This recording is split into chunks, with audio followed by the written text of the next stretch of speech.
해볼까요? 매듭을 잘 지읍시다.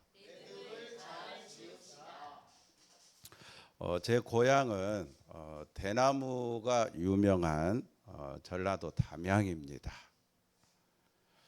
지난 5월에도 어머니 추도식으로 잠깐 고향 담양을 갔다 온 적이 있었는데 마침 대나무 축제를 하더라고요. 이처럼 담양하면 대나무, 대나무 하면 담양할 정도로 대나무가 유명한데 대나무에는요 다른 나무에 없는 독특한 매듭이란 게 있습니다. 이 매듭 부분은 상당히 딱딱하고 단단해요. 그래서 대나무에게는 그 매듭이라고 하는 것이 불편스럽고 고통스러운 부분일 수 있습니다. 그러나 바로 그 매듭 때문에 대나무는 가늘고 약함에도 불구하고 가장 고든 모습으로 하늘 높이 자랄 수 있다는 거. 여러분 알고 계십니까? 뭐 때문에? 매듭 때문에. 그래서 대나무는 옛날부터 선비의 굳은 절개를 나타낼 때 많이 사용했다고 그래요. 마찬가지입니다. 우리 인생도 매듭을 잘 지어야 됩니다. 우리 신앙도 매듭을 잘 지어야 됩니다. 하나님이 우리에게 하루 24시간을 주신 거, 월화수목금토 그리고 주일을 주신 거, 또 30일 또는 31일 한 달을 주신 거, 365일 12달을 주신 거, 봄, 여름, 가을, 겨울 4계절을 주신 거, 또 유아기, 아동기, 청소년기, 청년기, 장년기, 노년기를 주신 거. 여러분 이 모든 것 다 뭐를 하라고 주셨을까요? 그때마다 매듭을 잘 지으라고 주신 겁니다. 창세기에 보면 하나님도요 우주 만물을 창조하실 때 저녁이 되고 아침이 되니 이는 첫째 날이니라. 저녁이 되고 아침이 되니 이는 둘째 날이니라. 자, 이처럼 매듭을 가지셨어요.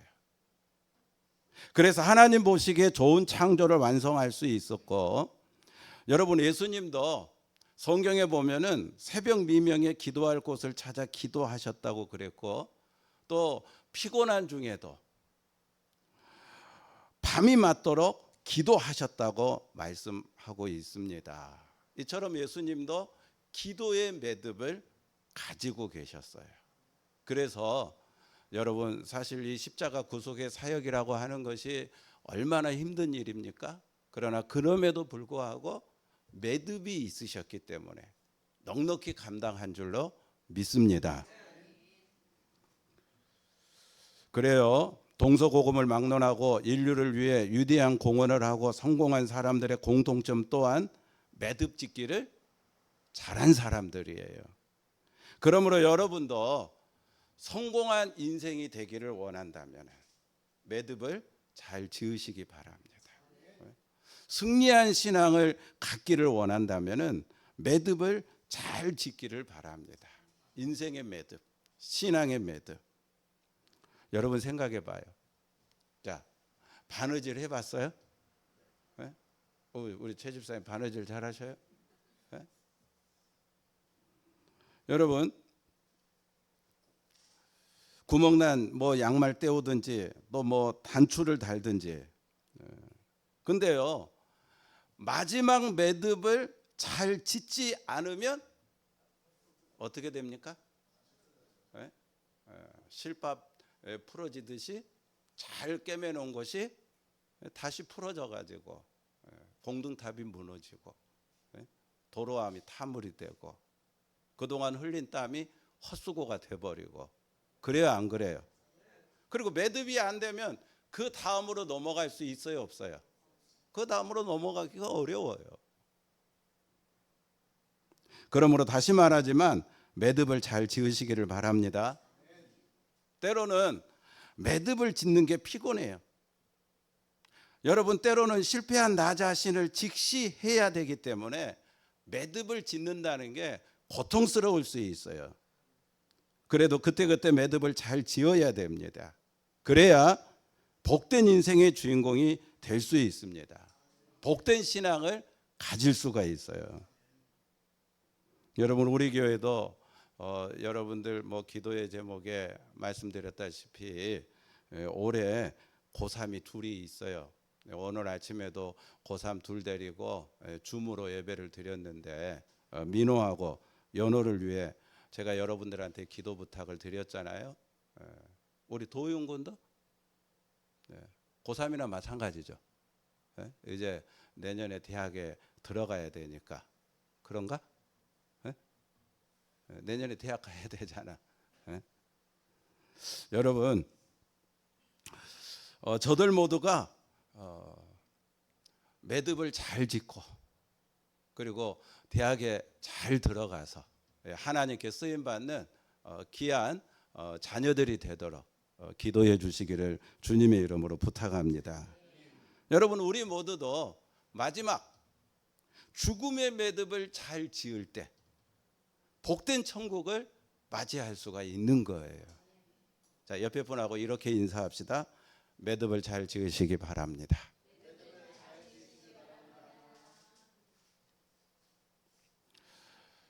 얼마 전에 벌거벗은 한국사라고 하는 프로그램을 봤는데요. 정약용이 나오더라고요. 정약용 잘 아셔요? 다산 정약용. 목민심서를 쓴 우리나라 조선 후기에 정말로 위대한 뭐 실학자로 알려진 정약용이 나오던데 이 정약용 가문은요 9대 옥당이래. 9대 옥당. 9대 옥당이 뭔지는 아셔요? 요즘으로 말하면 9대에 걸쳐서 고시를 패스한 가문이라는 거예요. 대단하죠. 9대에 걸쳐서 고시를 패스해가지고 판사와 검사를 배출한 가문이니까 정말 뭐 머리로 따져볼 때 대단한 그런 가문 아닙니까? 나주정씨인데. 근데 정약용과 그의 형 정약종은 모두가 다 신실한 천주교 신자들입니다. 근데 천주교가 한창 제가 뭐 박해 이야기 한 적이 있는데 박해를 받을 때 형 정약종은요 끝까지 신앙을 지키다가 순교를 해요. 일화에 의하면 얼마나 신앙의 기계가 대단했느냐면 형장에서 이제 참수형을 하는데 그럼 다 고개를 숙이고 있잖아요. 또 뭐 무섭기도 하고. 근데 이 정약종은 나는 내가 믿는 하나님을 하늘에 계신 하나님을 우러러 보면서 죽겠다. 그래서 고개를 숙이지 않고 끝까지 고개를 들고 참수를 당해 죽었다는 그런 일화가 있답니다. 그런데 동생 정약용은 천주교를 배교합니다. 아마도 자신의 높은 뜻을 이루기 위해 너무 일찍 죽는 게 아쉬웠는지 몰라도 하여튼 천주교를 배교합니다. 그런데 어느 날 여러분 천주교는요 순교한 정약종보다도 배교한 정약용을 오히려 더 천주교인으로 띄우고 있어요. 왜 그럴까요? 정약용이 그만큼 유명한 사람이니까. 그 유명세를 이용해서 조금이라도 더 천주교에 대한 포교를 확대시킬 목적이겠죠. 여러분 이거는 참으로 죄송하지만 매듭을 잘 지은 거예요, 못 지은 거예요? 매듭을 잘 못 지은 거예요. 오늘날 한국 교회의 가장 큰 문제 가운데 여러분 세습의 문제입니다. 세습의 문제. 큰 교회 뭐 개척해 가지고 여러분 이름만 대도 다 아는 뭐 서울의 M 교회 개척해서 그만큼 큰 교회를 세웠으니까 대단하잖아요. 훌륭하잖아요. 그런데 교회를 누구에게 물려줬어요? 아들에게 물려줬거든요. 세습을 했어요. 우리 교단법에 분명히 세습은 유법이다라고, 세습을 하면 안 된다라고 명시되어 있음에도 불구하고 세습을 해서, 그래서 여러분 젊은 청년들이 이러한 한국 교회의 민낯을 보고 수없이 교회를 떠나고 말았습니다. 예람된 말씀이지만 큰 교회 목사님들은 천국에 안 갑니까? 하나님의 심판대를 여러분 통과하지 않습니까? 큰 교회 목사님들은 목회의 마지막 매듭 짓기를 실패한 거예요.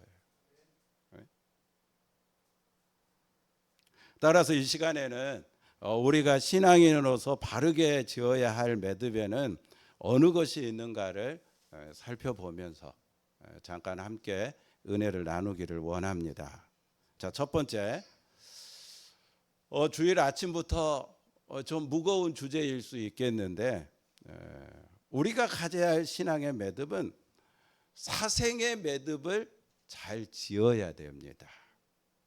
자, 여러분 창세기 1장에 보면은요, 하나님이 천지 창조했다라고 기록하고 있어요. 그리고 창세기 2장에 보면은 천지 창조 가운데 특별히 인간의 창조와 에덴 동산의 창조를 기록하고 있습니다. 그리고 창세기 3장에 보면은 안타깝게도 인간의 타락과 그 결과로 인한 에덴 동산의 상실, 신락원을 기록하고 있어요. 그리고 창세기 4장에 보면은 낙원을 잃은 인간들의 삶의 모습을 기록하고 있습니다. 그래서 창세기 4장에 무슨 내용이 나와요? 가인이 동생 아벨을 돌로 쳐 죽이는 사건이 나오잖아요. 동생이 마음에 들지 않는다고 형이 동생을 돌로 쳐 죽이고, 또 동생 아벨을 찾는 하나님 앞에 나는 모르는 일이라고, 왜 아벨을 나한테서 찾느냐고, 다 알고 왔는데도 하나님 두려운 줄도 모르고 시치미를 뚝 떼고 있고. 타락한 이후 인간들의 모습을 보면은요, 인간은 스스로 하나님을 찾은 적이 한 번도 없었어요. 근데요, 반전이 일어납니다. 갑자기 그러던 인간이 온 마음을 다해 자발적으로 하나님을 찾기 시작합니다. 자, 말씀한 거 찾아볼게요. 오늘 보면 마태복음 22장 표시해 두고 창세기 4장으로 넘어가 봅시다. 자, 창세기 4장.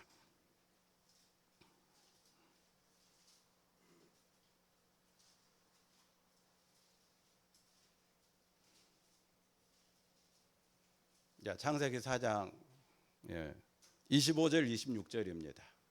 찾아서 다 같이 읽어볼까요? 자, 창세기 4장 25절 26절. 자, 찾으셨으면 다 같이 읽습니다. 시작. 아담이 다시 자기 아내와 동침하며 그가 아들을 낳아 그의 이름을 셋이라 하였으니 이는 하나님이 내게 가인이 죽인 아벨 대신에 다른 신을 주셨다 함이며, 셋도 아들을 낳고 그의 이름을 에노스라 하였으며 그때의 사람들이 비로소 여호와의 이름을 불렀더라. 여러분, 비로소. 그러니까 그 전에는 여호와의 이름을 불렀어, 안 불렀어?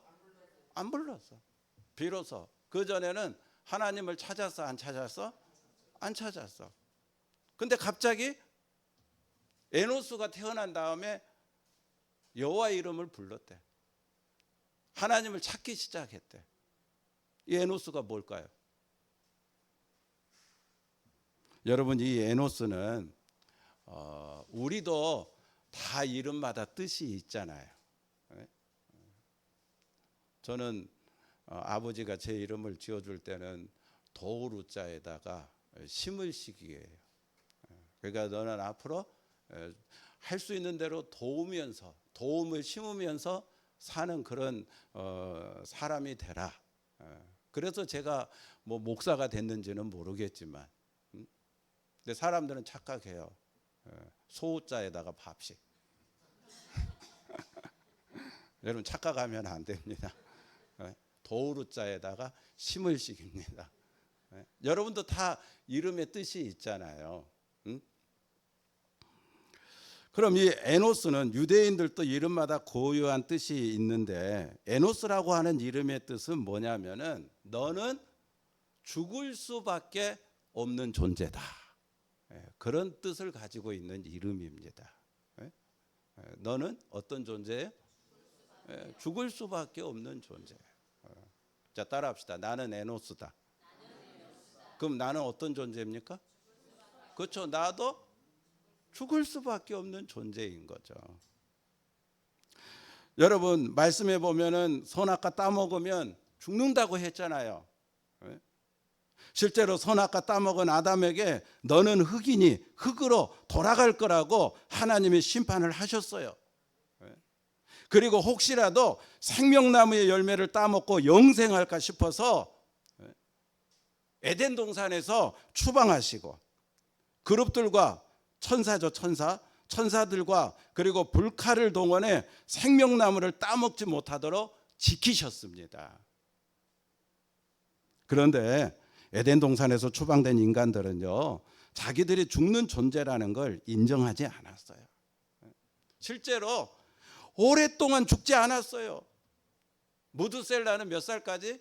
969살까지 여러분 살았잖아요. 그러니까 자기들은 안 죽은 걸로 착각을 한 거예요. 그래서 하나님을 찾았어요? 안 찾았어요? 안 찾았어. 지들 마음대로 살았어. 하고 싶은 대로 살았어요. 안 죽을 거니까 나는. 그런 생각을 해본 적이 없으니까. 그러다가 에노스가 태어난 일로 인해서 에노스의 이름을 부르기 시작하면서 내가 잊고 있었구나. 내가 죽을 수밖에 없는 존재였지.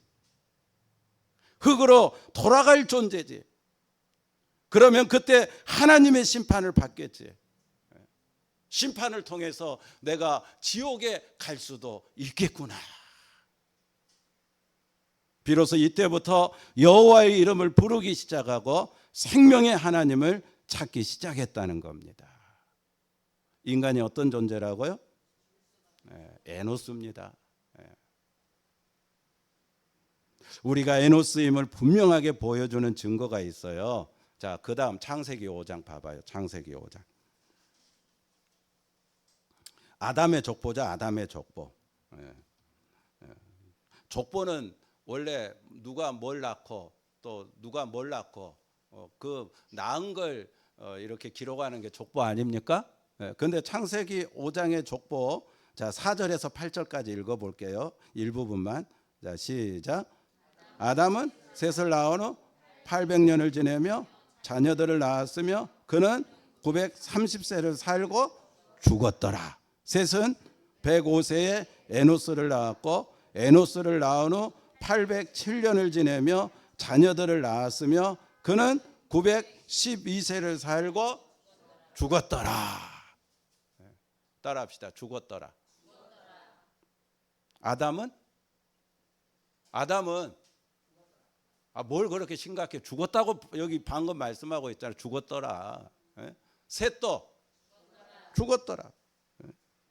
여러분 성경에 처음 나오는 족보의 강조점은 죽었다는 죽음입니다. 죽음. 사망 족보예요. 사망 족보.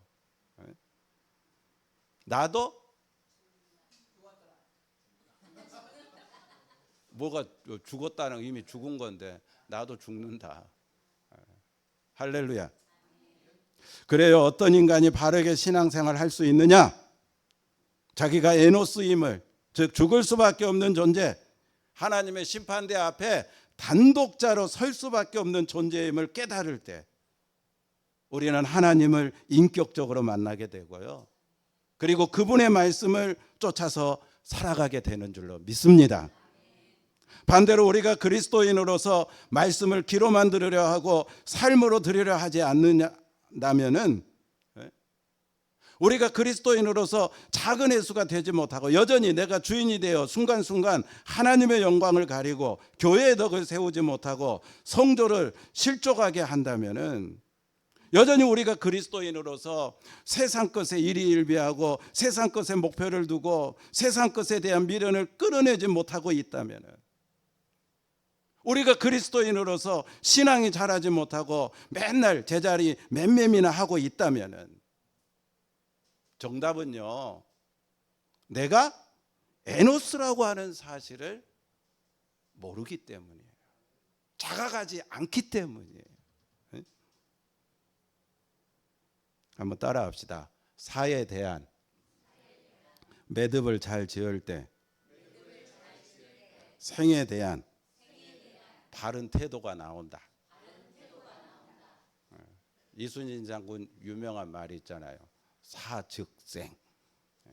죽고자 하는 자는 살고, 생즉사. 살고자 하는 자는 죽는다.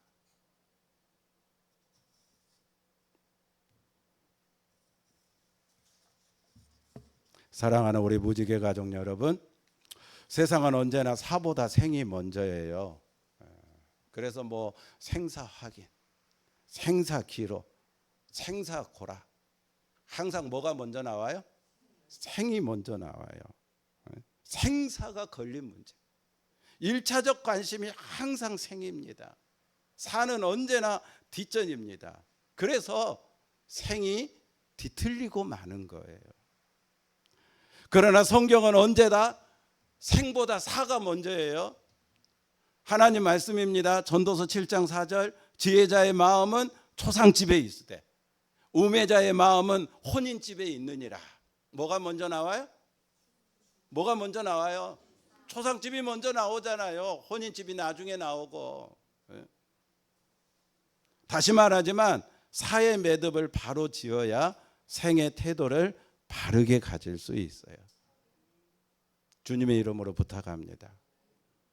내가 에노스임을 알고 죽을 수밖에 없는 존재임을 알고, 그래서 늘 영생에 관심을 갖고 영원한 하나님과 바르게 관계를 맺으며 살려고 하고, 하나님의 선하시고 기뻐하시고 온전하신 뜻에 순종하며 세상을 살아갈 수 있는 여러분 모두가 다 되시기를 주님의 이름으로 축원합니다. 자, 두 번째로 우리가 맺어야 될 매듭은요, 수준의 매듭을 잘 지어야 됩니다. 무슨 매듭? 수준의 매듭. 어떤 엄마하고 아이가 나눈 대화인데요, 한번 들어봐요.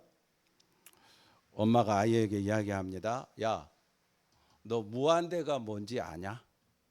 그러니까 아이가 대답을 해요. 에이, 알지 그거 몰라? 알아. 그럼 너 무한대가 뭐야? 더 이상 셀 수가 없다는 거야. 엄마가 계속 이야기합니다. 그럼 너 무한대보다 더 큰 수 알아? 알아. 뭐야? 무두대. 그럼 그 다음은 무세대. 네? 여러분 썰렁하죠? 여러분의 수준에서는 대단히 유치하고 썰렁하잖아요. 그런데 아이의 수준에서 보면은, 그러니까 다 걸맞는 수준이 있는 거예요. 무슨 수준? 걸맞는 수준이 있다는 거예요. 자, 신데렐라 부엌대기 해서 하여튼 여차저차 해가지고 하루아침에 이제 왕자비가 되는 신분이 수직 상승을 한 거잖아요. 그러면은 여러분 생각해 봐요. 신데렐라가 왕자비로 하루아침에 신분을 상승했는데 그 왕자비에 걸맞는 수준이 있어야 되겠죠? 근데 왕자비에 걸맞는 수준을 갖추는 일에는 전혀 노력하지 않고 자기가 왕자비라고 하는 그 사실에 대해서만 그냥 마음껏 누리려고만 한다면은 그 나중은 어떻게 될까요? 오늘 줌으로 예배드리면서 애들한테 물어보니까 한 애가 그러더라고요. 쫓겨나요. 수준에 걸맞는 그 신분에 걸맞는 수준을 갖추지 못하면 어떻게 된다고요? 쫓겨나는 거예요. 왕자비에서 다시 부엌대기로 쫓겨나는 거예요. 마찬가지입니다. 앞에서 우리 에노스라고 그랬잖아요. 죽는 존재라고 그랬잖아요. 흙으로 돌아가는 존재라고 말씀드렸잖아요. 만약에 우리가 그걸로 끝나는 인생이라면은 여러분 우리에게 무슨 수준이 요구될 게 없겠지만, 그러나 성경은 그런 우리가 이제 예수 그리스도 안에서 하나님의 자녀라고 하는 어떤 것보다도 비교할 수 없는 최고의 고귀한 신분을 갖게 되었다라고 말씀하고 있습니다. 따라합시다. 나는 하나님의 자녀다. 그래요. 예수 안에서 이제 우리 신분이 바뀌어졌어요. 하나님의 자녀로. 여러분 신데렐라고 하는 이 신분은요, 살아있을 때만 유효한 신분이지만 하나님의 자녀라고 하는 우리의 신분은요, 여러분 죽어서까지 영원히 유효한 신분인 줄로 믿습니다. 이 신분은 우리의 노력으로 얻은 겁니까? 오직 믿음으로 얻은 거예요. 그 믿음까지도 하나님이 주신 것이니까 100% 하나님의 은혜로 얻은 겁니다. 하나님의 말씀입니다. 갈라디아서 3장 26절 27절 너희가 다 믿음으로 말미암아 그리스도 예수 안에서 하나님의 아들이 되었으니 누구든지 그리스도와 합하기 위하여 세례를 받은 자는 그리스도로 옷 입었느니라. 자, 저와 여러분이 하나님의 아들이 됐대. 하나님의 딸이 됐대. 자, 우리가 하루아침에 이제 신분이 바뀌어진 거야. 아멘을 안 하네. 엄청나게 귀한 신분으로 우리가 바뀌어진 건데. 할렐루야. 그러면은 신분에 걸맞는 수준을 갖춰야 된다는 거죠. 우리가 이제 어떤 수준을 갖춰야 된다는 거야. 하나님의 아들과 딸이 됐으면 그리스도 예수의 옷을 날마다 입어야 된다는 거예요. 할렐루야. 우리가 이제 생각을 하더라도 그리스도 예수의 생각을 하고, 우리가 이제 말을 하더라도 그리스도 예수의 말을 하고, 우리가 이제 무슨 행동을 하더라도 그리스도 예수처럼 행동하고, 우리가 지난번에 말한 것처럼 작은 예수가 되어야 된다는 거예요. 우리가 정말로 은혜로 구원받았으면 이제 그 은혜로 받은 구원에 걸맞는 수준인 날마다 성화에 힘쓰는 자가 되어야 된다는 거예요. 두렵고 떨림으로 너희 구원을 이루어 가라고 말씀한 것처럼 공짜로 구원받았으면 이제 걸맞는 성화. 아멘. 여러분, 군인이요, 자 이제 여러 가지 하여튼 훈련 시험을 통해서 이제 장교로서의 군인 제복을 입게 됐다. 그러면 그 제복을 입는 순간 그 장교 그 군인 제복에 걸맞는 수준을 갖추기 위해서 더 열심히 노력해요, 안 해요? 소방관의 그 제복을 입는 순간 막 불이 활활 타오르는데, 나 같으면 저 안에 누가 있든지 말든지 나는 못 들어가. 그러나 소방관은 그 제복을 입는 순간 그 제복에 걸맞는 수준을 갖추기 위해서 그 불구덩이 속에 뛰어가요, 안 들어가요? 들어가잖아요. 할렐루야.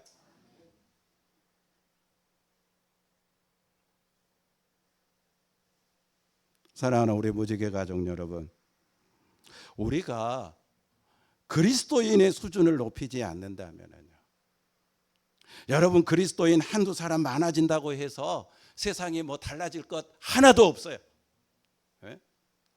교인이 수백 명 수천 명 늘어난다고 해도 그리스도인들이 그리스도인에 걸맞는 예수 그리스도로 옷 입는 그 수준을 갖추지 못하면요 달라질 거 없어요. 그러나 여러분 자신이 그리스도 예수의 수준에 걸맞는 수준을 갖추기 위해서 힘쓴다면 여러분의 가정은 달라질 겁니다. 네?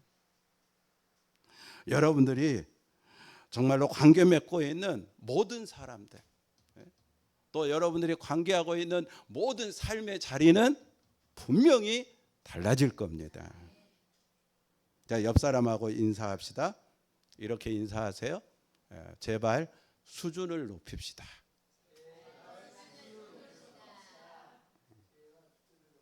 이제 수준 높여야지. 하나님의 은혜로 구원을 받아 하나님의 자녀가 됐으면 언제까지 그 어린아이 수준으로, 여러분 아까 웃었잖아요. 이제 우리 수준을 높여야죠. 정말로 가정이 변하고 교회가 달라지고 세상이 달라질 수 있는 그런 수준으로 우리 예수 믿는 사람들이 수준을 높여야 되지 않겠어요? 네? 한번 따라합시다. 그리스도인이 추구해야 할 최고의 수준은 말씀대로 사는 것이다. 어렵지 않아요. 뭐대로? 그렇죠. 하나님 말씀대로 여러분이 사는 거예요. 하루는 어떤 율법사가 예수님을 찾아와 자기의 율법적인 지식을 자랑할 목적으로 예수님께 최고의 계명이 뭔지 물어요.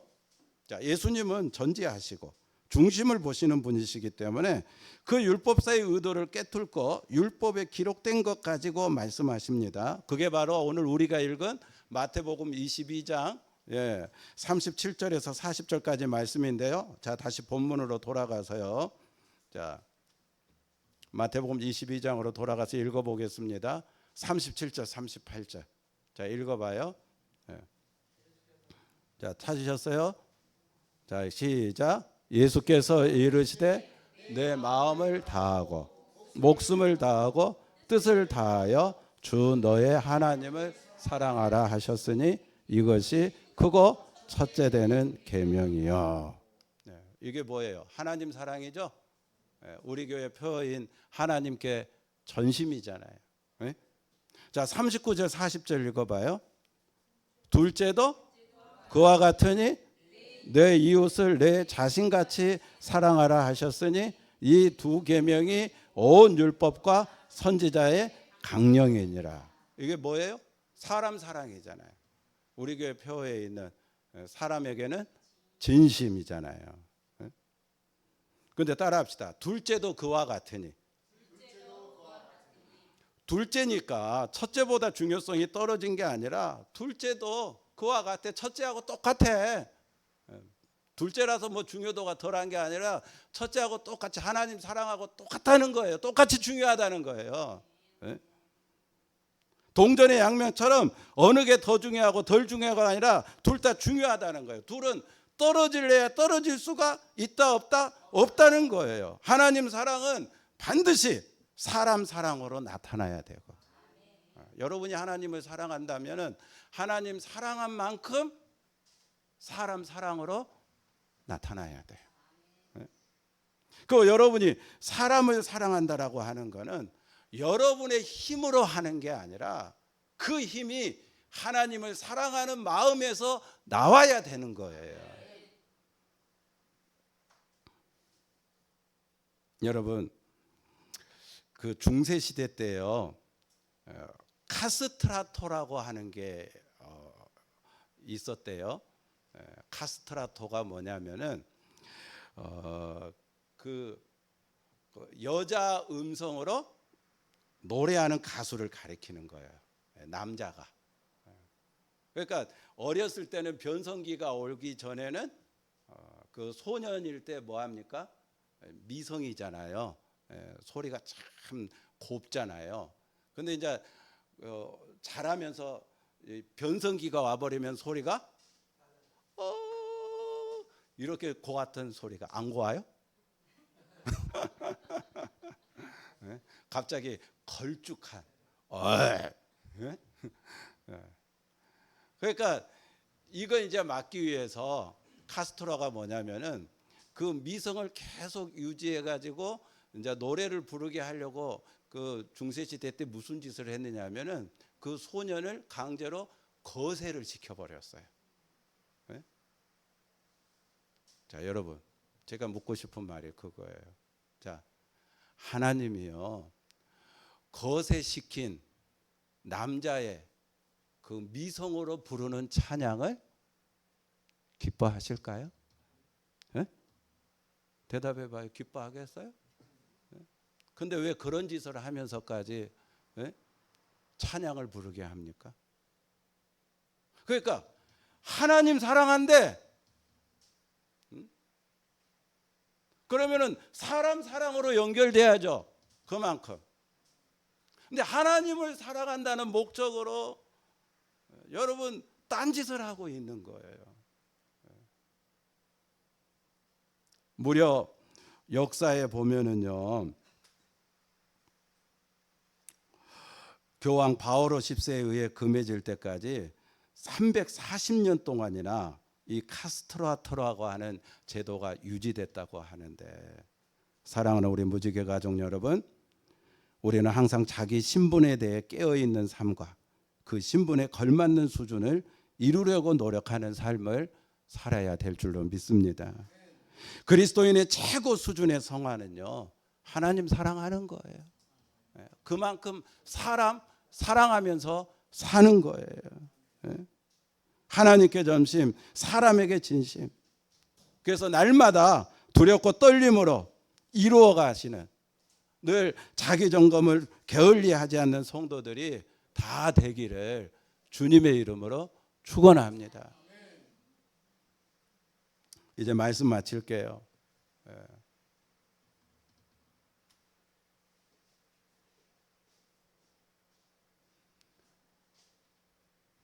요한복음 21장 18절입니다. 내가 진실로 진실로 내게 이르노니 네가 젊어서는 스스로 띠띠고 원하는 곳으로 다녔거니와 늙어서는 내 팔을 벌리리니 남이 내게 띠띠우고 원하지 아니하는 곳으로 데려가리라. 늙어서는 네 팔을 벌리리니 남이 내게 띠띠우고 원하지 아니하는 곳으로 데려가리라. 여러분, 부활하신 주님이 베드로에게 하신 말씀 아닙니까? 베드로, 너 젊었을 때는 네 마음대로, 네 하고 싶은 대로 다녔지만, 베드로, 너 이제 늙어서는 자기라고 하는 중심축이 무너지고 주님이라고 하는 중심축에 의해 끌려 다닐 거라는 거예요. 할렐루야. 여러분은 지금 여러분을 움직이는 중심축이 뭐예요? 예? 나 아닙니까? 예? 이제 나라고 하는 중심축이 무너져야죠. 이제는 예수라고 하는 중심축에 의해서 생각도 말도 행동도 우리가 그렇게 돼야 되지 않겠어요? 예? 언제까지? 이제 걸맞는 수준을 갖춰야 될 건데. 고린도후서 3장 3절입니다. 너희는 우리로 말미암아 나타난 그리스도의 편지니 이는 먹으로 쓴 것이 아니요 오직 살아계신 하나님의 영으로 쓴 것이며 또 돌판에 쓴 것이 아니요 오직 육의 마음판에 쓴 것이라. 너희는 그리스도의 편지니. 여러분, 우리가 예수를 믿고 그리스도인이 된 순간 그 삶 자체가 그리스도의 편지가 되었다는 거예요. 그리스도의 향기가 되었다는 거예요.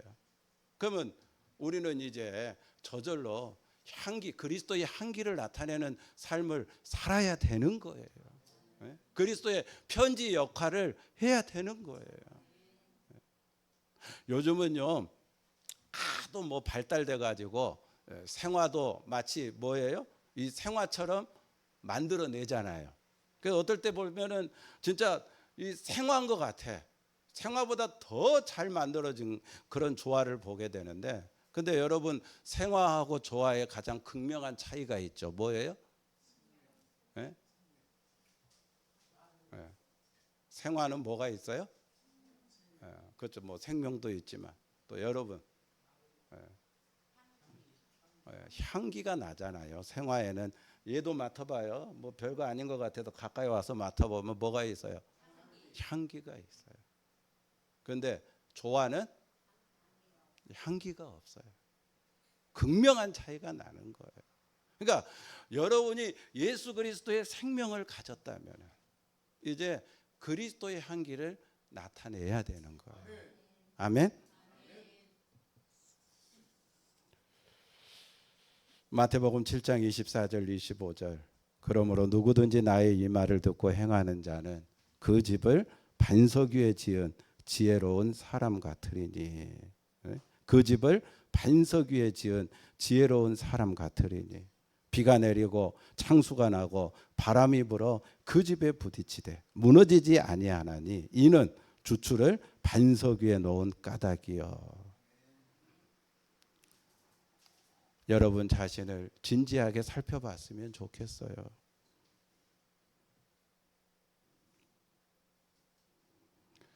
분명히 내 말을 듣고 행하는 자는 자기 인생을 반석 위에 세운다고 말씀했는데 우리 인생이 반석 위에 세워지기는커녕 매일매일 허물어져 내리고 있는 인생은 아닌가.